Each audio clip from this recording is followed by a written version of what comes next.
All right, hell yeah, I'm gonna get a weight. I guess I'm just gonna tell you. You know what I mean? I'm not gonna film it, but hell yeah. And we still need to wet out all the other areas, but we've officially covered everything. And so I think we are done seaming with the poor man's fiberglass. And so we're just gonna wet out those areas, and then we're just ready for paint.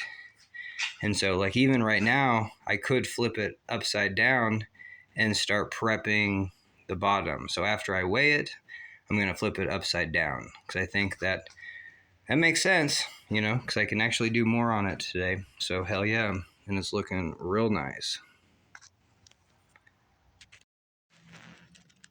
All right, hell yeah. My weight is, it just said 157. All right, so let's do this again. I want to be 158.4. All right, hell yeah. Might as well weigh 3 times. 158.2. 158.4. I'm going to say 158.4. Booyah. All right, hell yeah. I'm going to try to film this, but I think I'm just, yeah. I don't know. I'm just going to leave my phone on. Might as well set up a tripod. All right, hell yeah. And so you can also kind of tell how much this is going to heft. Let's see. Okay. All right. Here we go. Man, I feel like this is going to be too heavy or something. Yeah. Darn it.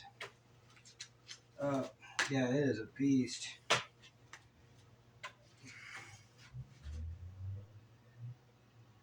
$248. Let's see if it balances. 247, 247.6,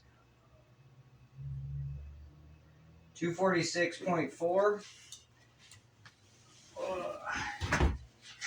This is where it wanted to stop out at, but hell yeah. And for the life of me, I can't remember any of those numbers. 246.4, I guess.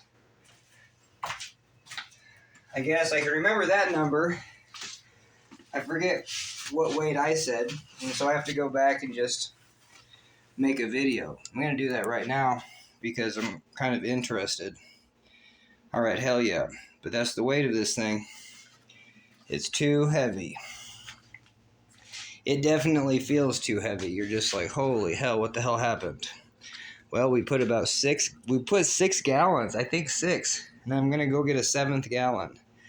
And so if I did a design again, I would, yeah, it's kind of fascinating because ultimately, yeah, I don't mind working with the cardboard.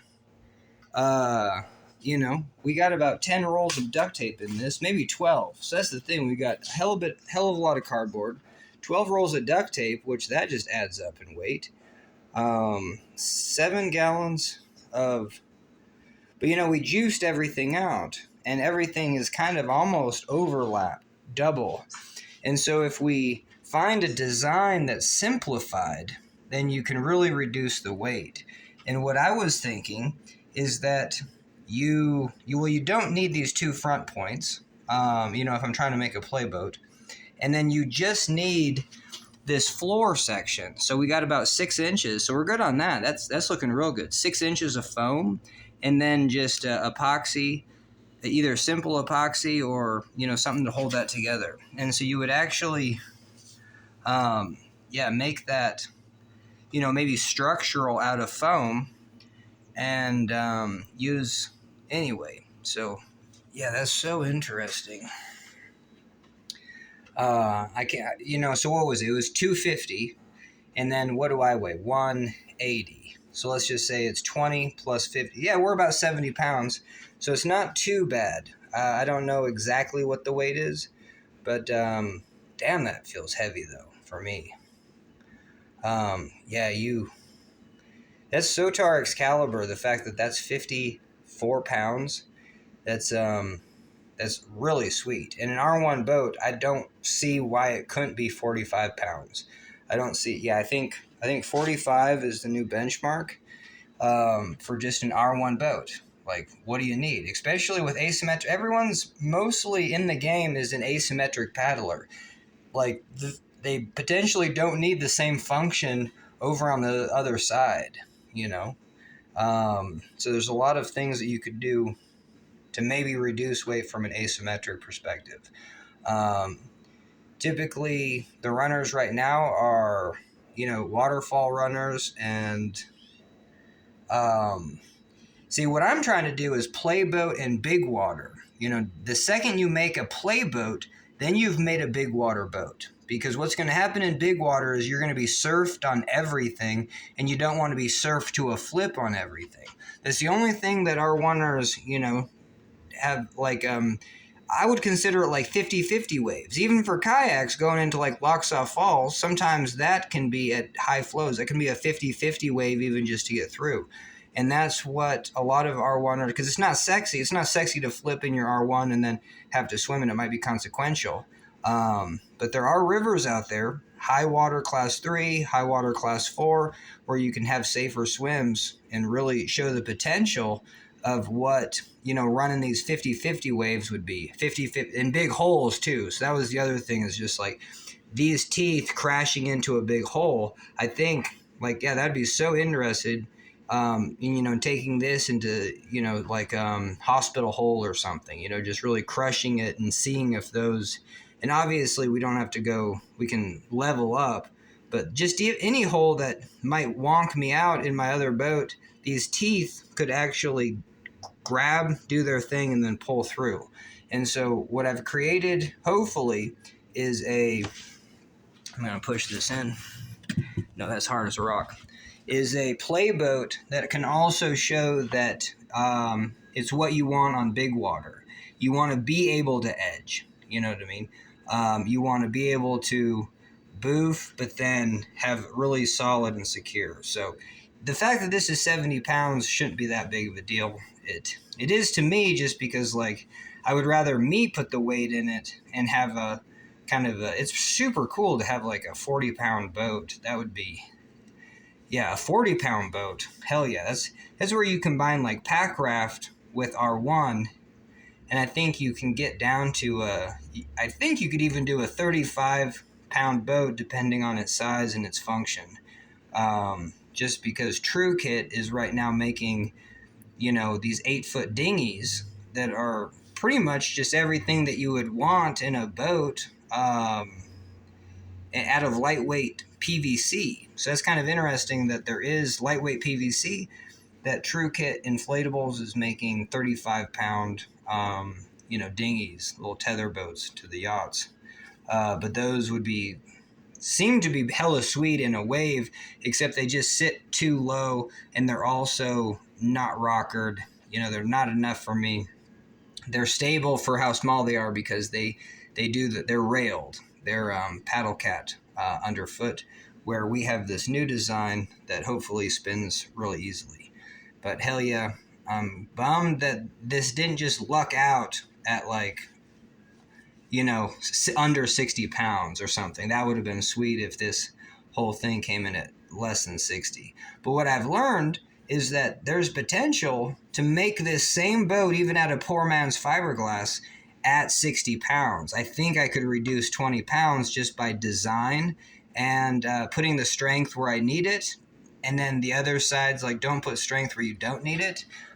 In the course of this boat, I'll be able to test like just how strong it is. Because if it's super bomber and strong and waterproof, it doesn't need to be all those things. It can be less strong.